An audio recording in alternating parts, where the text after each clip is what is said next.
Stock market में एक अच्छा रिटर्न रियलिस्टिकली कैसे बनता है? अगर आप सोच रहे हो कि आज मैं कोई jackpot share, multibagger stock या फिर कोई एक सीक्रेट स्टॉक बताने वाली हूँ, तो नहीं।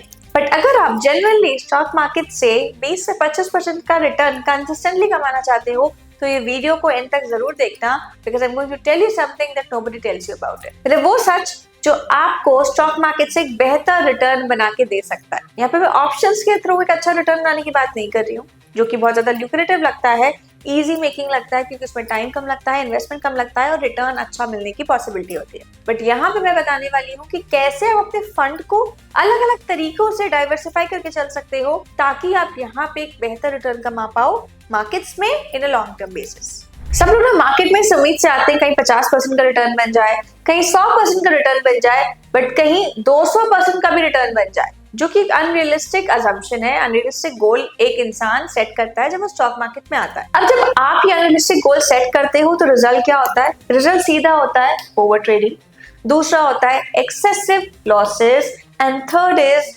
फ्रस्ट्रेशन। जाहिर सी बात है, लॉसेस होंगे तो आप ओवर ट्रेड करोगे फिर भी लॉसेस होंगे, तो it leads to massive frustration. आपकी एंजाइटी, आपका साइकोलॉजी, आपका माइंडसेट बिल्कुल डिसबैलेंस होने लगता है। मार्केट से एक्सेसिव लॉस लेने के बाद, ओवर ट्रेडिंग करने के बाद और खूब सारा फ्रस्ट्रेशन लेने के बाद आपके माइंड में सिर्फ एक ही चीज आती है, वो है कि मार्केट क्या है? सबसे बड़ा स्कैम।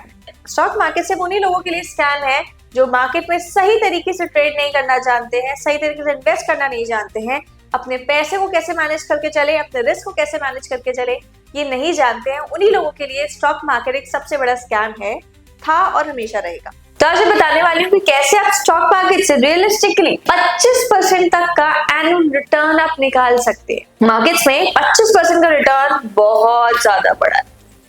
कंपेयर करें, अगर इसको कंपेयर करें अदर ऑल्टरनेटिव सोर्सेज से, तो बैंक में एफडी में रिटर्न मिलता है आपको 6 से 7%। ठीक है, जैसे जैसे इंटरेस्ट रेट कट होते जाएंगे, बैंक का इंटरेस्ट रेट भी कट होता जाएगा। वही म्यूचुअल फंड्स में जब आप इन्वेस्ट करते हो तो आपको नियरली 12 से 14% का एनुअल रिटर्न मिलता है। अगर आप SIP करते हो तो लमसम बेसिस पे करते हो तो मार्केट के टाइमिंग प्लस टाइम होराइजन के बेसिस पे आपका रिटर्न ये डिफाइन होता है। अगर आप स्टॉक मार्केट से सही स्ट्रैटेजी, सही तरीके से 25% तक का रिटर्न निकाल लेते हैं, तो आप बाकी 95% इन्वेस्टर्स को आउट परफॉर्म कर सकते हैं। और आज मैं यही बताने वाली हूँ कि कैसे आप 20 से 25% तक का रिटर्न निकाल सकते हैं स्टॉक मार्केट से ट्रेडिंग और इन्वेस्टिंग करके। तो स्टेप 1 है कि हमें सिर्फ और सिर्फ क्वालिटी स्टॉक्स पे फोकस करना है। बहुत सारे लोग ऐसे होते हैं जो पेनी स्टॉक्स पे काम करते हैं। उनको लगता है कि 5 रुपए या 10 रुपए का स्टॉक है, उसमें एक बेट खेल दी, 1 लाख शेयर ले लिया, 2 लाख शेयर ले ली, डिपेंडिंग अपॉन द कैपिटल। अगर वो स्टॉक में मूवमेंट आ गया, 5 का 10 हो गया, 10 का 40 हो गया, तो आप मालामाल हो जाओगे, राइट। बट वहीं स्ट्रैटेजिकली देखा जाए तो ऐसे सिर्फ 10 में से 1 या 2 पेनी स्टॉक्स होंगे जो आउट परफॉर्म करते हैं मार्केट्स को। तो इसीलिए एक सेफर अप्रोच जो कंसिस्टेंटली हमें रिटर्न बना दे सके, वो है सिर्फ और सिर्फ क्वालिटी स्टॉक्स पे काम करना। यहाँ पे हमारा माइंडसेट क्या होना चाहिए? हमारा माइंडसेट होना चाहिए कि हमें क्वालिटी बिजनेस पे फोकस करना है, ना कि क्वालिटी रिटर्न्स पे। अगर आपने स्टार्ट किया फोकस करना क्वालिटी बिजनेसेस पे, तो रिटर्न अपने आप बन के आ जाएंगे। यहाँ पे क्वालिटी स्टॉक्स पे फोकस करने के लिए हम क्वालिटी सेक्टर्स के टॉप परफॉर्मिंग स्टॉक पे फोकस करेंगे। तो कुछ ऐसे सेक्टर्स जो बहुत अच्छा परफॉर्म करते ही हैं एंड आगे स्कोप है इनमें ग्रोथ का, वो है सबसे पहला बैंकिंग और फाइनेंस सेक्टर। ठीक है, मार्केट पे मनी की चर्निंग, चाहे वो लोन लेना हो या लोन देना हो, ठीक है, दोनों ही चलता रहेगा। इसीलिए बैंकिंग जो हमारी इकोनॉमी का बेस है, फाइनेंस जो हमारी इकोनॉमी का बेस है, वो सबसे इंपॉर्टेंट सेक्टर है हमारी इकोनॉमी का। दूसरा सेक्टर है हमारा FMCG सेक्टर। मार्केट फेस जो भी हो, चाहे वो रिसेशन का टाइम हो, चाहे वो बूम का टाइम हो, कुछ भी हो, मार्केट्स में एक ऐसा सेक्टर है जिसकी डिमांड कभी खत्म नहीं होगी, and that is the FMCG sector, fast moving consumer goods. इनकी डिमांड मार्केट फेजेस के साथ चेंज नहीं होती। तो यहाँ पे एक सबसे इंपॉर्टेंट सेक्टर आता है हमारा FMCG सेक्टर। थर्ड है हमारा IT और डिजिटल सेक्टर। AI बेस्ड हो गया, IT सेक्टर हो गया, IT और AI सेक्टर हो गया। इन दोनों को इन्फ्यूज करके हम कुछ अच्छे स्टॉक्स पे काम कर सकते हैं। नेक्स्ट सेक्टर है हमारा हमेशा की तरफ pharma sector, the saviour sector. उसके बाद डेवलपमेंट कभी नहीं रुकेगा इंडिया में, and that is for sure. चाहे वो ब्रिजेस हो, मेट्रोज हो, चाहे कुछ भी हो, manufacturing and capital goods sector हमेशा रडार पे होना चाहिए। तो 5 सेक्टर्स ऐसे हो गए, एक बैंकिंग फाइनेंस, दूसरा हमारा FMCG, थर्ड है IT डिजिटल, फोर्थ हमारा pharma and fifth is manufacturing और कैपिटल गुड्स सेक्टर। तो ये 5 सेक्टर्स एक्सट्रीमली स्ट्रॉन्ग रहते हैं और इनकी डिमांड धीरे धीरे और बढ़ती जाएगी। अब आपका नेक्स्ट स्टेप क्या होगा? सेक्टर्स को चूज करने के बाद इन सेक्टर्स के टॉप परफॉर्मिंग लीडर्स पे फोकस करना है। टेक्निकली भी चार्ट देखने हैं, फंडामेंटली भी एनालाइज करना है, बट एक चीज हमेशा ध्यान रहे, कंसिस्टेंसी, पेशेंस और डिसिप्लिन। ये लीडर स्टॉक्स आपको एक बहुत अच्छा रिटर्न बना के दे सकती है, बट उसके लिए चाहिए आपका टाइम डिवोशन। मार्केट में पेशेंस रखना ही वेल्थ क्रिएशन का असली फॉर्मूला है।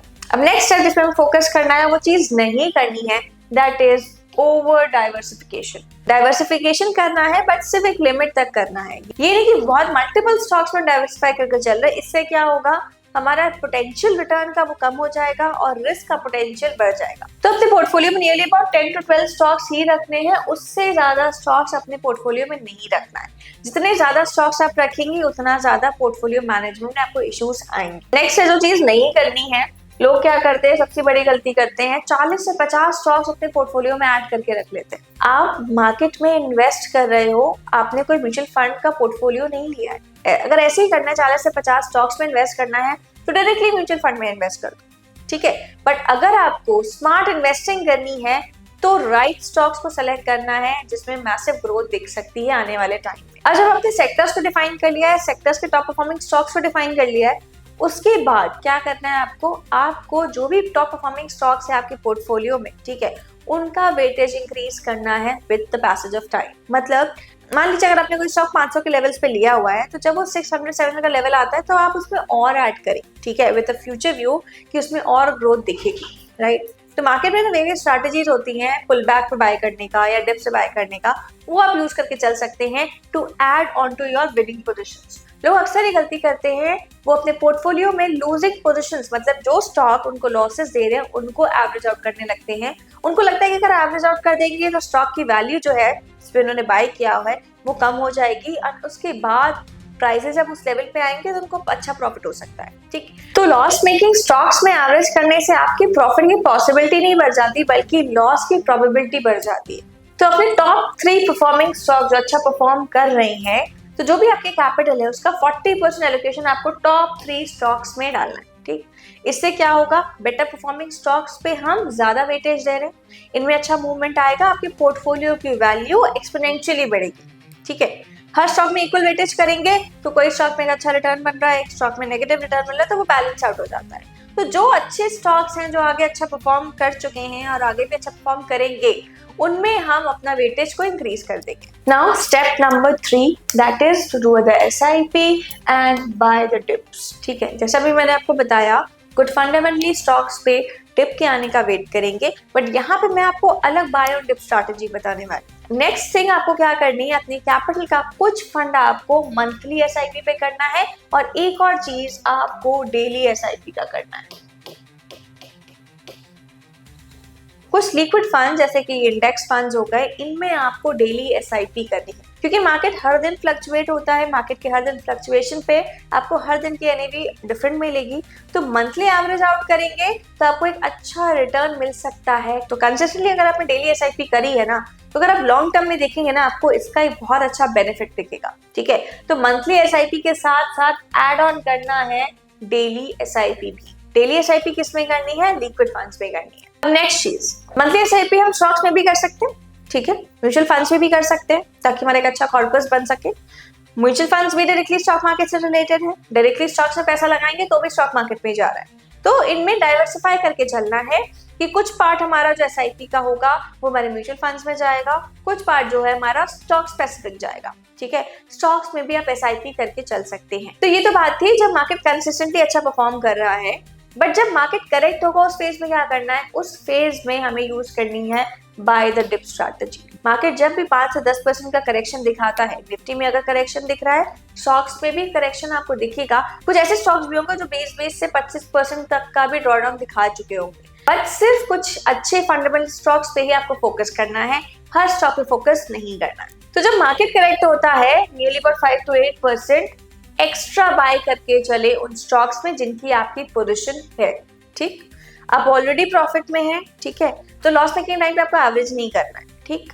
बट जब डिप आता है, एक्चुअल डिप आता है पूरी मार्केट्स में, मार्केट डाउन ट्रेंड में आती है, मार्केट बेरिश फेज में आती है, तब आप एडिशनली अपने स्टॉक्स को और ऐड कर सकते हैं in case of market dip only. Otherwise loss में है तो सिर्फ लॉस में है तो इसलिए ऐड नहीं करें। जब मार्केट एक करेक्शन फेज में आता है ना, तो आपके लिए राइट टाइम पे अपॉर्चुनिटी होती है कि आप राइट टाइम पे राइट स्टॉक्स खरीद पाओ कम प्राइसिंग पे।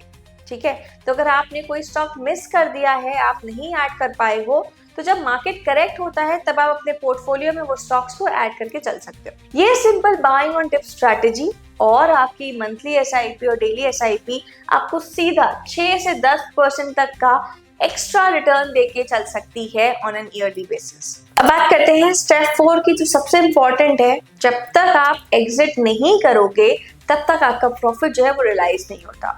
तो profit in hands is better than profit in books. इसीलिए हमारा जो 4th स्टेप है स्ट्रैटेजी का, to gain the 25% of the return from the stock market, is to have a good exit. Entry तो सब लोग ले लेते हैं, बट एग्जिट बहुत कम लोग कर पाते हैं। एग्जिट करने का सिंपल रूल्स बताती हूँ। सबसे पहला है फंडामेंटल चेक करना। मतलब अगर किसी कंपनी की फंडामेंटल न्यूज पे कोई इम्पैक्ट आया है, फंडामेंटल्स उसके वीक हो रहे हैं, कुछ ऐसी न्यूज आ रही है जो स्टॉक पे काफी टाइम तक इम्पैक्ट देके चल सकती है, चाहे वो कोई पॉलिसीज हो जाएगी या फिर कंपनी का कुछ घपले हो गए या फंड में इश्यूज हो गए, कुछ भी हो गया, XYZ रीजन हो गया जो कंपनी को फंडामेंटली इम्पैक्ट कर सकती है, उन रीजंस की वजह से आप उस कंपनी में, उस पर्टिकुलर स्टॉक में एग्जिट करके चल सकते हैं। ठीक, तो जब फंडामेंटल्स वीक हो रहे हैं तो उस पर्टिकुलर स्टॉक में इन्वेस्टेड रहने का कोई मतलब नहीं। सेकेंड, ये तो एग्जिट थी जब हमारे फंडामेंटल्स वीक हो जा रहे हैं। अब एग्जिट तब करनी है जब हम प्रॉफिटेबल हो। तब कैसे करनी है? यहाँ पे हमें करना है 2x का फॉर्मूला यूज करना है। जब स्टॉक 2x हो जाता है, राइट, मतलब अगर आपने 100 पे बाय किया है तो नियरली अबाउट 200 हो जाता है, तो आपको उस पर्टिकुलर स्टॉक से एग्जिट कर लेना है। तो यहाँ पे बेयर मिनिमम 2x नहीं करना है। आप एक ब्रैकेट ले लीजिए, एक रेंज ले लीजिए 1.5 टाइम्स टू 2 टाइम्स। तो यहाँ पे अगर 1.5 से 2 गुना भी हो जाता है आपका स्टॉक, तो आप उसमें एग्जिट करके चल सकते हैं। बेटर रहेगा कि अगर 1.5 गुना हो गया है तो आप trailing stop loss strategy use करके 2x रिटर्न्स भी यहाँ से कमा के चल सकते हैं। तो जब स्टॉक ने एक अच्छा रिटर्न दे दिया है तो आपको क्या करना है? एग्जिट करना है। कंप्लीटली एग्जिट नहीं करना है। आपको क्या करना है? कैपिटल जो है वो निकाल लेनी है, जो प्रॉफिट है ना उसको कंटिन्यू रहने दीजिए ताकि आप मैक्सिमम से मैक्सिमम रिटर्न कमा सके। ठीक, अभी आप सोच रहे होंगे मैं तो सिर्फ 20 से 25% तक की रिटर्न बात कर रही हूँ। ठीक है, तो यहाँ पे अगर कोई स्टॉक डबल हो जा रहा है तो नियरली अबाउट 50% तक का गेन मिल रहा है। ठीक, तो एक एवरेज की बात करें तो हर कोई स्टॉक तो 2x रिटर्न नहीं देगा। मैं एक एवरेज पोर्टफोलियो की बात कर रही हूँ। कोई स्टॉक 5% का भी रिटर्न देगा, कोई स्टॉक -5% का भी रिटर्न देगा। तो अगर एक एवरेज चीज देखी जाए तो जो विनर्स होंगे ना वो ऐसे परफॉर्मेंस देते हैं, और जो मोमेंटम स्टॉक्स नहीं होंगे उनमें शायद कम परसेंटेज देखने को मिल सकता है। तो एग्जिट प्लान होना बहुत ज्यादा जरूरी है। एग्जिट का 3rd rule, that is panic पे सेल नहीं करना है। काफी लोग मार्केट क्रैश होता है सेल करना स्टार्ट कर देते हैं। हो मेरा स्टॉक गिर जाएगा, हाँ मेरा स्टॉक गिर जाएगा, नहीं मुझे मेरे रिटर्न्स कम हो जाएंगे, ऐसा नहीं। ठीक है, पैनिक में सेल नहीं करना है। सेल कब करना है? या तो आपको टेक्निकल इंडिकेटर आपको गाइड करे कि लॉन्ग टर्म ट्रेंड जो है इस पर्टिकुलर स्टॉक का वो वीक हो रहा है, मतलब डेथ क्रॉसओवर अगर किसी पर्टिकुलर स्टॉक में हो रहा है तो आप उसमें एग्जिट करके चल सकते हैं। अदरवाइज ये 2 फैक्टर्स अगर फुलफिल होते हैं तो आप स्टॉक में एग्जिट करके चलिए। अदरवाइज पैनिक के टाइम पे एग्जिट नहीं करना है। स्टॉक क्रैश होगा, मार्केट में करेक्शन आएगा, तो अच्छे फंडामेंटल स्टॉक्स को आपको अपने पोर्टफोलियो में ऐड करके चलना है। ठीक है, तो ये 3 स्टेप्स अगर हमने अपने में इम्प्लीमेंट कर लिए तो मार्केट में एक अच्छा रिटर्न हम कमा के चल सकते हैं। देखो दोस्तों, मार्केट में 25% तक का रिटर्न कमाना कोई रॉकेट साइंस नहीं है, बल्कि एक सिंपल फॉर्मूला है। तो सिंपल फॉर्मूला है जो कहता है मार्केट में डिसिप्लिन है, पेशेंस है, राइट स्टॉक्स है, और अगर बाइंग ऑन डिप्स है तो आपकी ग्रोथ पक्की है। ठीक, तो focus on these parameters. Market में डिसिप्लिन तरीके से काम करना है। ऐसे नहीं कि ये वाला स्टॉक अभी मार्केट सही नहीं चल रहा तो ये वाला स्टॉक नहीं लेंगे। अगर आपकी स्ट्रैटेजी पे आता है तो आप जरूर उसको बाय करिए। प्लस खरीदने के बाद पेशेंस रखना बहुत ज्यादा जरूरी है। लोग इसी टाइम पे ना पेशेंस खो बैठते हैं क्योंकि उनका स्टॉक में मूवमेंट नहीं आ रहा होता है। जब स्टॉक में मूवमेंट नहीं आ रहा होगा तो उनको लगता है कि ये स्टॉक बेकार है, इससे बेटर है कि हम किसी और स्टॉक में पैसा लगा दें और एक अच्छा रिटर्न निकालें। जो कि रियलिटी क्या होती है, जब वो सेल कर देते हैं तब स्टॉक में एक्चुअल मूवमेंट आना स्टार्ट हो जाता है। तो यहाँ पे कोई टाइमिंग मैच नहीं हो रही आपको लगता है कि आपकी किस्मत खराब है, बट ऐसा नहीं होता है। मार्केट ना सच में आपका पेशेंस टेस्ट करता है और यहाँ पे आप फेल हो जाते हैं। इसी वजह से आपको वो ग्रोथ अपॉर्चुनिटी मिस हो जाती है। तो राइट स्टॉक्स पे काम करेंगे, बाइंग और डिप स्ट्रैटेजी यूज करेंगे तो डेफिनेटली आपको अपने पोर्टफोलियो में ग्रोथ दिखेगी। तो दोस्तों शॉर्टकट का पीछा करोगे तो सिंपल लॉसेस ही होंगे, अभी थोड़े कम होंगे, बाद में जाके और होंगे। और प्रोसेस फॉलो किया तो simple long term wealth generate होती है and this is the reality check. अगर आप इन्वेस्टर्स की स्टोरीज पढ़ेंगे ना, उनके फॉर्मूला के बारे में जानेंगे तो आप देखेंगे कि वो इन्हीं तरीके से मार्केट में एक अच्छा रिटर्न, एक अच्छी वेल्थ जनरेट कर चुके हैं। तो दोस्तों अगर आप चाहते हो कि मैं आपको 3 ऐसे स्टॉक्स बताऊं जो फंडामेंटली स्ट्रांग हो और आपको आगे जाके 20 से 25% तक का कंपाउंडेड एनुअल ग्रोथ रेट दिखा सके 2-3 सालों में, तो अभी कमेंट करो 25% and I will share you 3 fundamental good stocks जो आपके पोर्टफोलियो को एक अच्छा रिटर्न देने की पॉसिबिलिटी रखते हैं। अगर आपको ये वीडियो पसंद आया हो तो लाइक करें एंड सब्सक्राइब करना ना भूलें।